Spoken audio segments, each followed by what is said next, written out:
As despesas que o governo utilizou os bancos públicos e o FGTS para fazer, que seriam de responsabilidade do Tesouro, no caso da Caixa, o Bolsa Família, o pagamento de seguro-desemprego, de abono salarial, despesas do INSS, no caso do Banco do Brasil, a equalização de juros do crédito agrícola. No programa Minha Casa Minha Vida, o FGTS pagou o subsídio para as construtoras, para os mutuários, aquilo que seria a responsabilidade do Tesouro. Então, ele acumulou uma dívida com o FGTS. A soma dos valores é quase 40 bilhões de reais, né? E ainda teve pagamentos ao BNDES de equalização de taxas de juros que foram postergados em 2 anos e que deixaram, então, o BNDES como credor da União em valores elevados.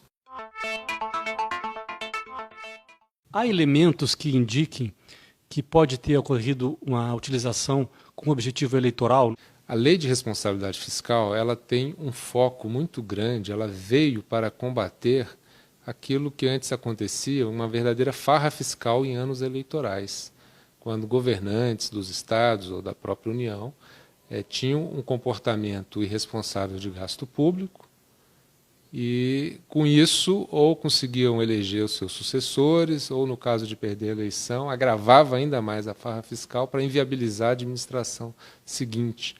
Desde o primeiro decreto de 2014, o governo considerou dados irreais nessa programação financeira. Então, a programação financeira feita já em fevereiro, em fins de fevereiro de 2014, ela já foi falsa, ela já não correspondia à realidade, para criar uma situação artificialmente de fôlego fiscal, de sobra de recursos, para, ao longo do ano, fazer outras despesas que poderiam dar a impressão à população de uma melhor performance do governo, o incremento de programas sociais, que são meritórios, mas que só podem ser feitos com recursos suficientes.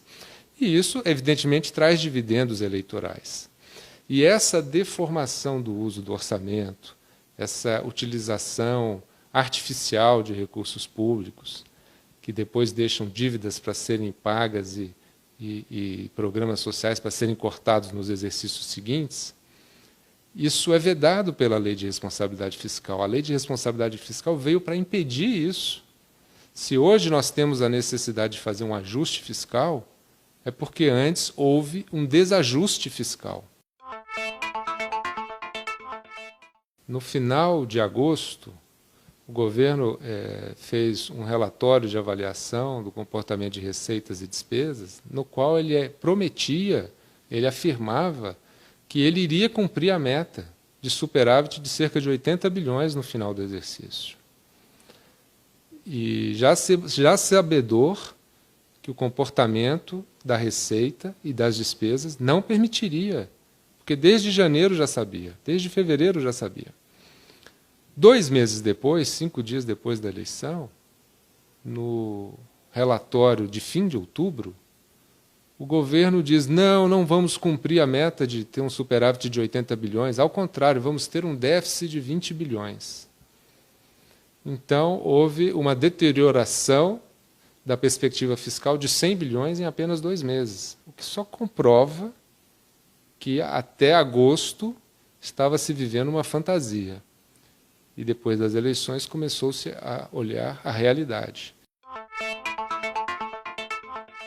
E aí o governo manda um projeto de lei para o Congresso para alterar a meta fiscal. Isso não resolve? Claro que não resolve, porque a meta ela não é um resultado, ela é uma meta colocada em lei que condiciona todo o comportamento do ano. Se o comportamento do ano não foi condicionado pela meta, houve um descumprimento da lei. Eu fingi que estava cumprindo a meta e não estava. Então, isso é fraudar as contas públicas. No caso do julgamento das contas de governo, o que o TCU faz é apenas um parecer opinativo para instruir um julgamento final que será feito no Congresso Nacional. O TCU não vai aplicar pena nenhuma, a não ser indicar, se assim entender, que as contas devem ser rejeitadas. E o Congresso fará o julgamento dessas contas. Isso poderá ter outros desdobramentos a depender da avaliação dos congressistas, né? Eu vou me limitar aqui à questão técnica, porque lá o julgamento é político e aí fica dentro de uma arena de disputa de política que não me cabe opinar.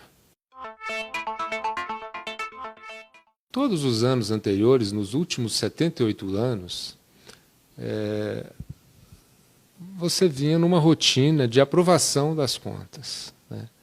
Na verdade, a gente não espera que haja um comportamento do governo que gere violações tão flagrantes da lei, um desajuste fiscal tão grande que leve à rejeição das contas. O normal seria todo ano você aprovar as contas. E por não ter vivido essa experiência antes, o TCU realmente não estava preparado nos seus procedimentos internos para ter esse prazo. Acredito que para todos os anos agora, sempre haverá já no cronograma um espaço para que o governo se pronuncie sobre qualquer ressalva e irregularidade que seja desde logo apontada, para que ao final do prazo constitucional de 60 dias o TCU possa fazer o seu julgamento sem maiores demoras.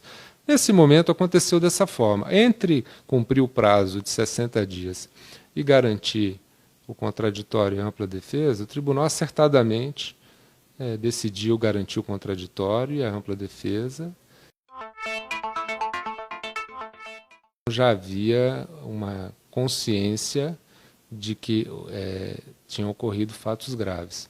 O aprofundamento desses estudos, entretanto, agora, no processo de contas, mostrou um conjunto de falhas mais amplo, né, e alguns fatos mais graves. Eu considero essa fraude na elaboração da programação financeira para todo o exercício mais grave até, porque demonstra a violação de um dever de lealdade que o governante tem que ter com a sociedade. O governo ele não tem o direito de, em documentos oficiais exigidos por lei, adotar dados que não sejam os reais, os verdadeiros, de sua ciência. Então eu considero isso muito grave para a democracia. Surgiram informações agora de que uma pessoa do alto escalão do governo estaria assumindo a responsabilidade sobre todos esses atos. É possível, se considere que ela não é responsável? Então, não sei se será essa linha de defesa que a Presidência da República apresentará ao TCU. Se for, né, eu já acho extremamente insatisfatória. E digo por quê. Esses atos que se apontam como graves, como fraudulentos, eles são assinados diretamente pela Presidente da República. O decreto de programação financeira é um decreto assinado pela Presidente da República. Além desses decretos de programação financeira, houve também 3 decretos de abertura de crédito no final do exercício de 2014, que tiveram como fonte de financiamento endividamento público, que por terem essa fonte, só poderiam ser feitos mediante lei. Então, algo que só poderia ser feito por lei, foi feito por decreto, com uma violação à lei orçamentária, à lei de responsabilidade fiscal e à Constituição da República. E são atos que têm assinatura diretamente da Presidência da República.